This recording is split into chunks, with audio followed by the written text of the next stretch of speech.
மாதர் பிறை கன்னி யானை மலையான் மகளொடும் பாடி போதொடு நீ சுமந்தேத்தே புகுவார் அவர் பின் புகுவேன் யாதும் சுவடு படாமல் ஐயாறு அடைகின்ற போது காதல் மடப்பிடியோடும்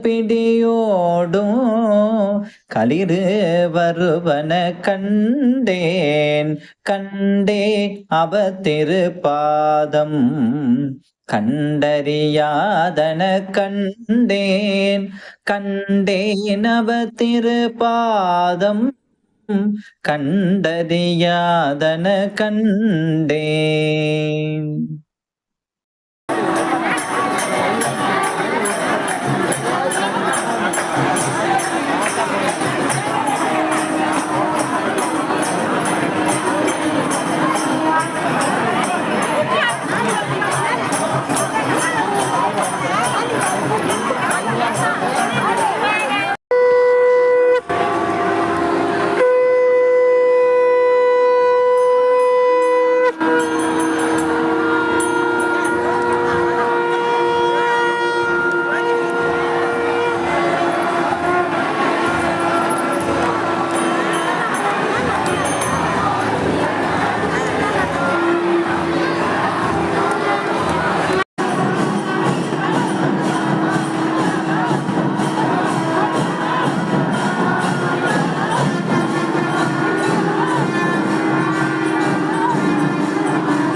நம்ம சுவாமி திருநாவுக்கரசு பெருமானுக்காக வருஷம் வச்சு பார்க்கும்போது பல பேர் செலவு பண்ணி கஷ்டப்பட்டு போனார். அவர் கஷ்டப்பட்டு போய் நம்ம கைலாய காட்சி எளிதாக கொடுக்குறாங்க. அதோட நாயன்மார் தரிசனம் ஊரில் தள்ளுபடி மாதிரி நாயன்மார் தரிசனம் நமக்கு கிடைக்கும். திருத்தொண்டின் உழைப்பாலே வென்றவர்தம் திருப்பெயரோ வேறொருக்கு என வெகுழ்வார் என குன்னாரை பற்றி அவங்க பேசினா என்ன பண்ணணும்? கோபம் கொஞ்சமாச்சும் வரணும், கொஞ்சமாச்சு கோபம் வரணும். ஆனால் பேச்சில் கண்ணியாக இருக்கணும்.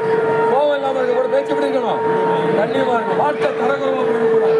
ஐயா திருவிழா கோவத்தில் இருக்கீங்களே இப்படி இருக்கும் என் குருநாதர் பற்றி பேசலாமா அப்படின்னு பரிவா கேட்கணும். கோவம் இருக்கணும், பதில் இருக்கணும், ஆனால் வார்த்தை எப்படி இருக்கணும், கண்ணியமா இருக்கணும். அதை சொல்றாரு. நன்கு அருளை செய்தி என்ன சொல்றாரு? நீங்க பேசுறது நல்லது இல்ல. கோவம் வருது பாருங்க. கோவத்தை கடந்த அப்பூதியடிகளர் தம்முடைய குருநாதரை பத்தி பேசுறவங்க கோவம் கத்து கொடுக்குது. அப்ப குருநாதரை பத்தி யாரும் சொன்னாங்களா? கேட்டுட்டு இருக்கக்கூடாது, பணிந்து கோபத்தோடு பதில் சொல்ல கத்துக்கணும். எனக்கும் தான் அடிநாளைக்கு நான் நிறைய விட்டு கொடுத்துருக்கேன் இல்லை குருநாதர், அதனால இப்படி இருக்கேன். அந்த கவனிங்க சொல்றாரு, அவரை பத்தி பேசுறாரு. பொங்கு கடை கல்விதற்பில் போந்தே அவர்தம் பெருமை அங்கனம் ஊனத்தில் அறியாதார் யார் உலரே மங்களமா திருவேடத்தில் வைத்து உவகை மொழிநீர் எங்குரைவி இதான் யார் அப்படின்னு கேட்கிறார்.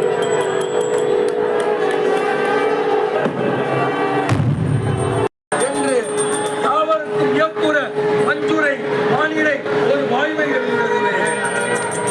ஆகாயத்தில் அசரீரி திருவாக்காக திருநாவுக்கரச பெருமான் என்று அவர் பேர் சுற்றார். நாவுக்கரசு என்று பேர் சுற்றார். என்ன அர்த்தம் தெரியுமா? வானத்திலேன்னு சொல்லும் போது அந்த ஒளியானது எல்லா இடத்துலையும் பரவி எல்லாரும் கேட்டிருப்பாங்க. நீங்க திருநெல்வேலி அடியாரா இருந்து வேறு பேர்